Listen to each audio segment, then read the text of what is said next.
We've all done it.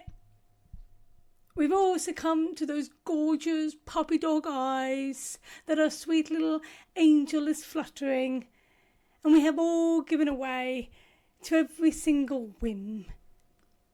And that is fine to a point. But what happens when our sweet little angels become spoilt demons? Well, fear not, for you can undo the damage created from being overindulgent and helping your only child return to being the grateful little angel that you know they really are.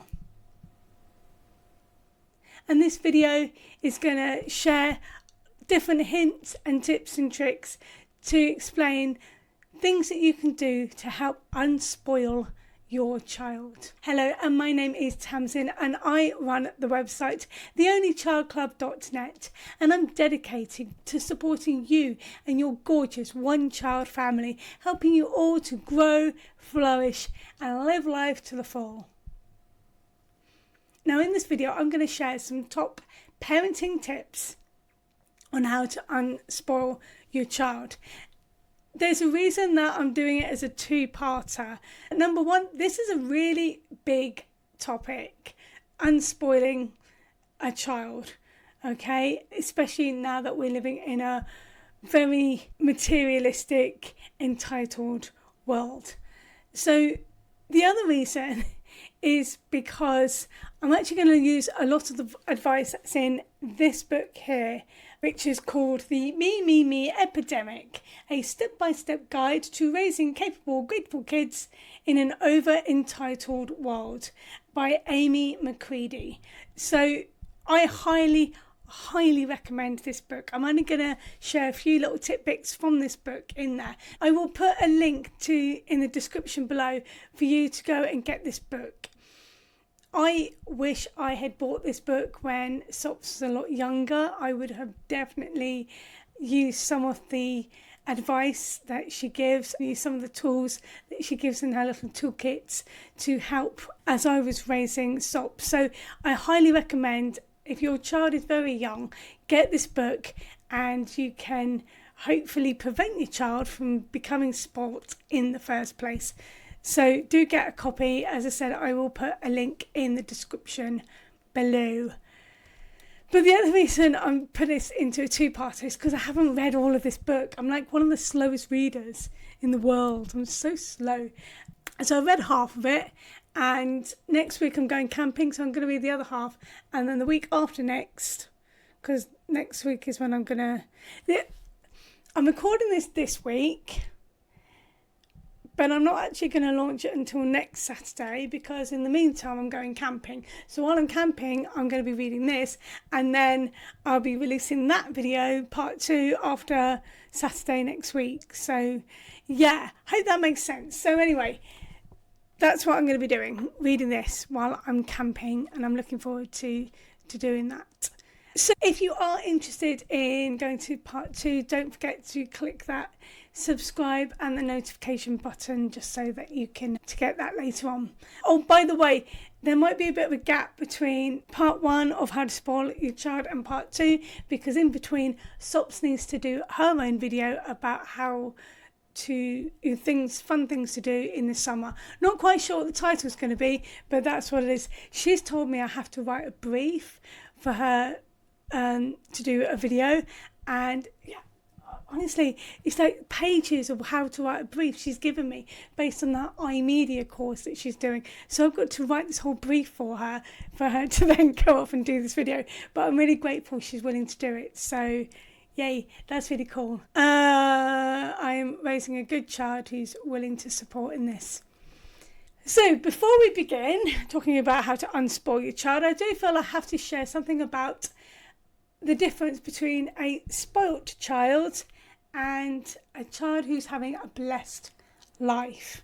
Okay, there is a misconception among there that all only children are spoilt, but that's rather an unfair assessment. In many respects, a lot of only children are not spoilt to the degree of what people assume, because they have to be generous in order to get friends, because they can't rely on family members to be their primary companions, if that makes sense. So that they have to be generous.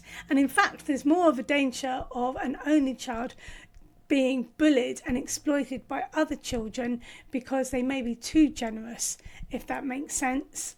And I probably will do a video about dealing with bullies in the future, because I think it's a very important topic. And I do already have a website post about how to deal with bullies for kids. So, do go to theonlychildclub.net to look that up if your child's being bullied, that is. However, an only child can have what I call a blessed life.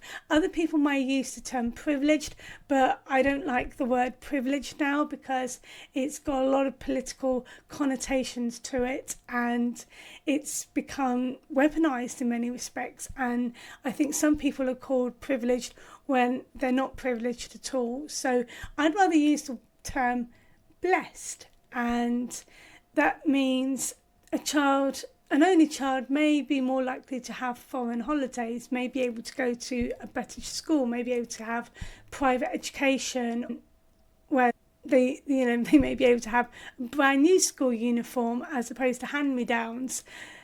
They may have a bit more extra Christmas and birthday presents, stuff like that.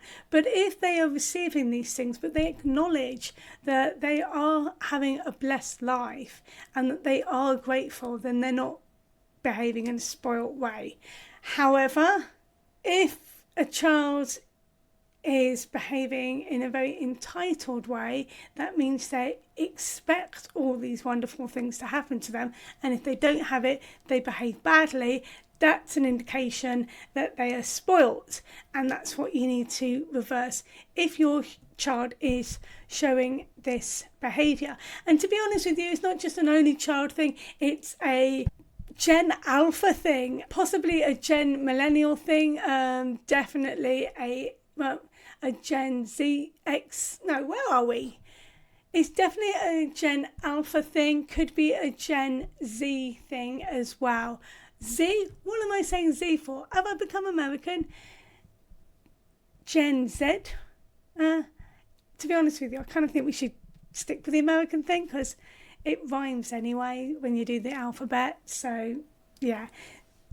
So basically in this book that Amy McCready has written is highlighting the fact that the world that we live in now is over entitled, I talk about this quite a lot. You think just about the summer holidays. We're in the summer holidays right now. In the past, from the 50s and before then, the reason we had long holidays, like 6 weeks, was because children were expected to help on the farms in the local farmland. They were expected to pick the fruits, things like that, while the farmers were, reaping the fields. But they don't do that anymore. That's not a thing. So, well, it is a thing. We get other people to do it. But children, they don't work on the farms in the 6 weeks of holiday. So what do? You've got 6 weeks to keep your child amused. And we take them out to places. We spend a small fortune on them to keep them entertained. So they are more entitled. They're not working so much or at all. And we've got to keep them amused, so they are more entitled. They have access to, they can play games, have TV, they have instant, constant entertainment all the time whenever they want, as opposed to back in the day when, before TVs, kids might have the radio, but that was it. They'd have to put on their own entertainment, like puppet shows, things like that. So, children are not as independent to amuse themselves. They've actually become much more dependent to be amused, if that makes sense. They become too dependent for way too many things. So we need to tackle that as a society. We tackle it in home as parents, but it is a societal issue. And that's definitely something that McCready points out in this book. So the first thing that McCready's pointing out in this book that we should be doing is meeting our child's emotional basic needs, okay? And she says every child very basic emotional needs is they need to feel a sense of belonging and a sense of significance. And she says the best way to remedy this is to give your child at least 10 minutes a day of pure, what she calls mind, body and soul time, MBST. And she says each parent needs to do this. This is brilliant because we've only got one child, right, to do that with, so it's not a biggie. If you imagine parents who've got like 8 children and they have to spend 80 minutes, each parent on each child each day, crazy. But thankfully, with only one child, this should not be a problem. And I'll tell you what she says because it's really well written. So on page 18, I've got to put the old glasses on. Right, I said it's on page 18, blah, da, da, da, da. Here it is. She says this. Right. To use mind, body and soul time, each parent sets aside 10 minutes, once or twice a day, to spend with each child. During that 10 minutes, you'll ignore all other distractions, be fully present in mind, body and soul, and do whatever your child loves to do. Will you be painting toenails with your 12-year-old or pretending to be an airplane with your preschooler? Either way, your child calls the shots within reason for 10 minutes. It's like, you ever heard of the term yes day? I might look into that another time, but it's like a mini yes day, a yes 10 minutes. So that's it, and you give them your whole time, and that means you are giving your child a sense of belonging and significance, and with that will hopefully already diminish the risk of your child having meltdowns and tantrums and spoil issues just because you've already met those needs. So that's the first thing you need to do. Give your child MBST time every single day, and it's only 10 minutes. That's not hard, right? And that shouldn't be like bedtime necessarily, or it's more about doing something your child actually wants to do. So I said like painting nails or building something, whatever, but that shouldn't be, oh, that's your bedtime. That's a different mindset that your child needs to have when it comes to going to bed. So don't do that, because they might not necessarily want to go to bed, if that makes sense. So then you're putting that into a time that they don't actually want. So it's not really proper MBS. Okay, then she goes on and talks about the great giving. So have you ever given your child something that they want just to appease them? Have you ever taken your child to a supermarket and they've taken a fancy to a toy, magazine, packet of sweets or something, and they're very insistent that they want it, but you just want to get the groceries and get out of there? But your child whines and complains and grinds on your nerves, or maybe they scream, and you're afraid that they're going to have a massive tantrum that's going to cause a huge scene in the supermarket, and so you give them what they want. Here, have that. And you can even make excuses. I'm sure I have done that. It's like, you've been a good girl all morning, so you can have this magazine, this overpriced magazine with a piece of cheap plastic in it that's going to choke the fish. Then, that's what really calls the great giving. Or perhaps your child wants a bit of extra time on their PlayStation or watch some more TV.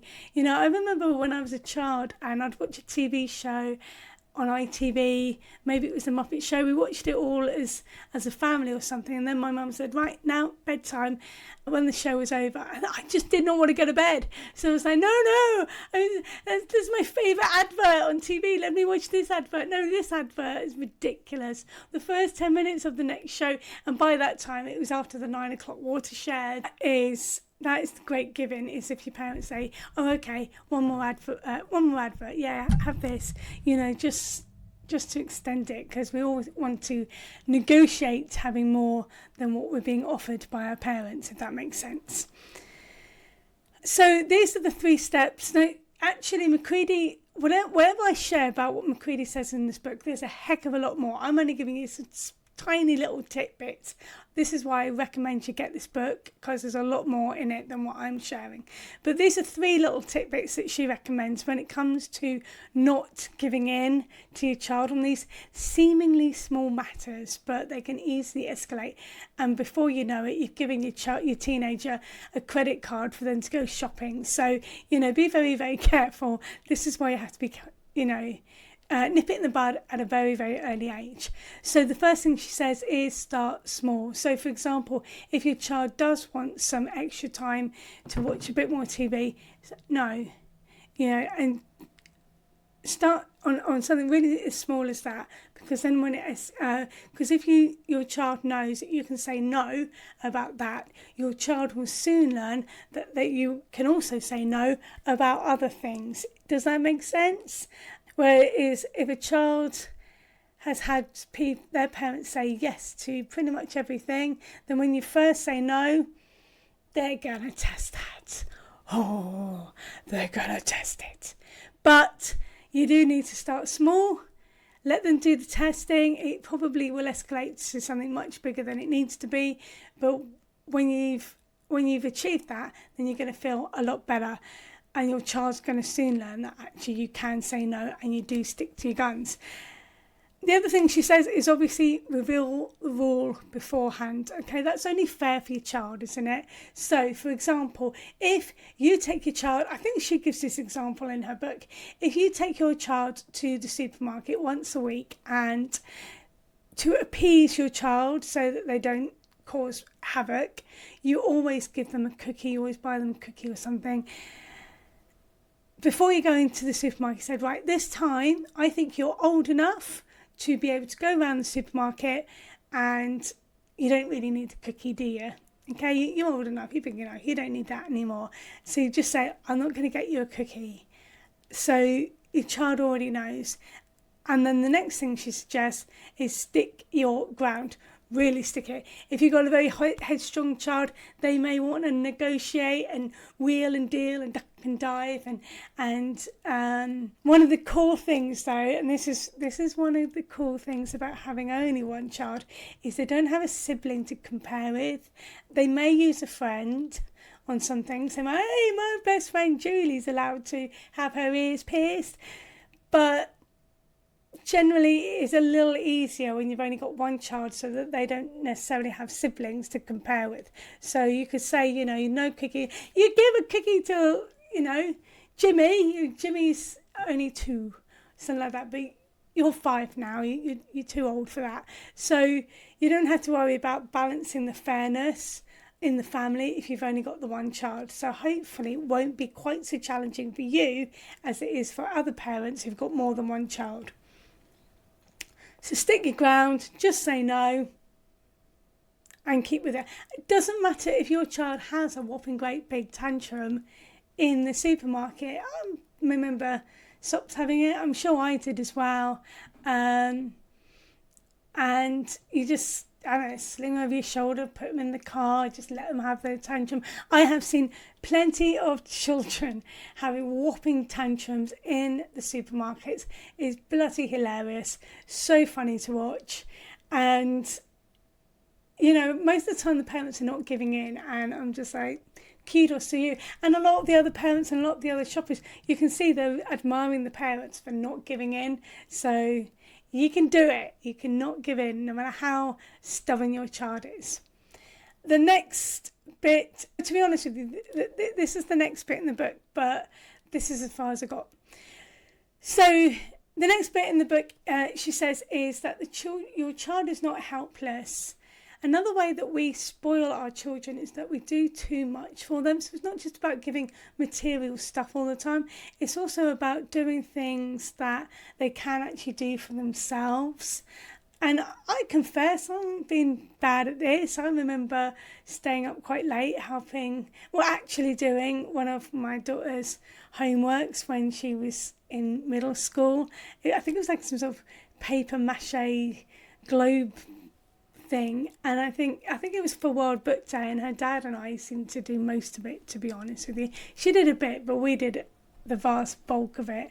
Probably gave her a bit too much support on that one. So Macready does point out in her book that I love, oh, honestly, you've got to read this book.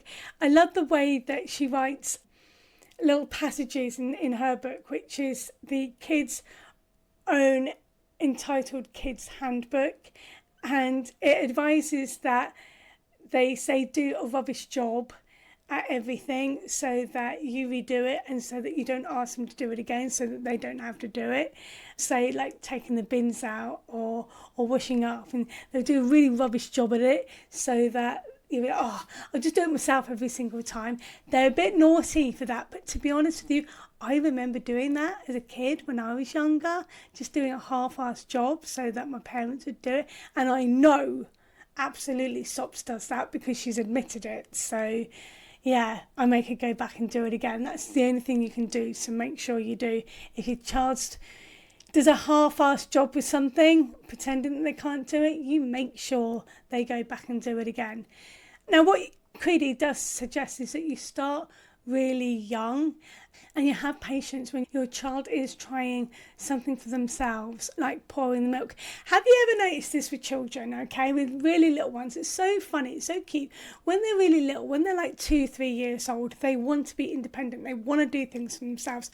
I've totally seen this with children when they've got their own little trolleys in the supermarket, and I love these little trolleys, and they're, no, Dad, I can do it all by myself, and they're like ramming people in the ankles of their trolleys, but they want to do things themselves. They actually want to be independent, and this is where you have to let them, but you might need to sort of make adjustments so it makes things easier for them. So for example, if a child wants to pour their own milk in a glass, then don't say, no, I can do that because there's spilling milk everywhere, and do it yourself. Don't do that. Maybe put it in a jug, and then your child can pour it in a smaller jug into their own glass, if that makes sense. So just do something that's age appropriate and to help their confidence to grow. Now, Macready adds a few suggestions of age appropriate chores for your child to do, and it's on page 83, and I want to share this because it's kind of cool. So 83. This is it, right? So some of these age appropriate tasks she suggests is for 2 to 3 year old, wipe down kitchen chairs and stools with a damp sponge. You know who that reminds me of? Macca Packer. Was it? No, it wasn't. Was it Macca Packer? Yeah. Igu Pigu was the other one. I don't know. I can't remember. Macca Packer. Carrying the newspaper or mail with help from parent. Ha! That's like what a dog does, isn't it? Pick up toys and clothes. Wash tables and counters with a damp sponge. Lovely. Fold wash cloths. Okay. Wash vegetables and tear lettuce and stir. Help set the table, napkins, silverware. My goodness! What kind of house does she live in? Oh, we do not have napkins. Napkins and silverware, that's for Christmas. Oh my gracious. This is funny. I love this. This is definitely a middle class book, isn't it? 4 to 5 year olds, wake up using an alarm clock. Oh my goodness, my daughter's 15 and I still wake her up. Make own bed. Help fold towels and washcloths. Match socks. I don't know if anyone can do that. Match socks. I can't, so many odd socks. Water plants. If we had any, I would do that. Polish silver. Once again, very, very middle class. Empty small trash cans around the house. Wow, these are so cool. This is for 4 to 5 year olds. My goodness. 6 to 8 years old. Vacuum and dust furniture. Pack lunch for school. My daughter's 15. I still pack her lunch. She's so packing her lunch next year. She's going to year 11. It's about bally time. 9 to 11 years old. Change light bulbs, batteries and other household maintenance. This is fantastic. This is going to make your child really independent. Clean refrigerator, toilets and other more detailed housework tasks. Oh my goodness. I can't wait to show this to Sops. Bathe and groom pets. We have done that with the cat. He didn't like it. Wow. Yeah, there's a whole load of suggestions in here. I highly recommend it. If you don't know what kind of chores to give your child, here's some ideas that you can do. That's if you've got silverware. We don't have silverware. We're peasants. Okay, so that is the book. That is the book so far that I've read. Okay, I've got the other half. This is a fantastic book. I know I kind of jest a bit about the list because it's kind of fun, but this is a really good book and I do highly, highly recommend it. So please do read it. It has kind of given me a bit of scruples, I won't lie, but that's only because I'm only just reading it now. I wish I read it when Sops was a lot younger. I would have definitely applied some of the tools from this book into the way I raised Sops. I confess that we did rather spoil Sops. She's turning out okay despite it, but there have been times when I have pointed out when she's behaved in an entitled fashion. Yeah, that's what I'm going to end with now with the book. And yeah, I'll go into part 2 next week. No, it's not going to be next week. It's going to be the week after next week, maybe, or a couple of weeks after that. So definitely click on subscribe and the notification bell to get the next one to find out more about this book and all the useful advice. I hope it's helped you thus far. I know it's been a bit rambly, but the main thing is mind, body and soul time. The great give in, don't give in, and the tips there. And remember, your child's not helpless. Even if they pretend that they are, they're not. Push them so they become more independent. Can't wait to share with you more about the book in a future video. By the way, I have also written a blog post. I wrote it quite a while back about how to unspoil your child, and there's a few good tidbits in that as well, and I'm going to put that in the description below. Do let us know what you do to help prevent your child becoming a bit of an entitled brat. Do let us know in the comments below. Speak to you soon. Toodles.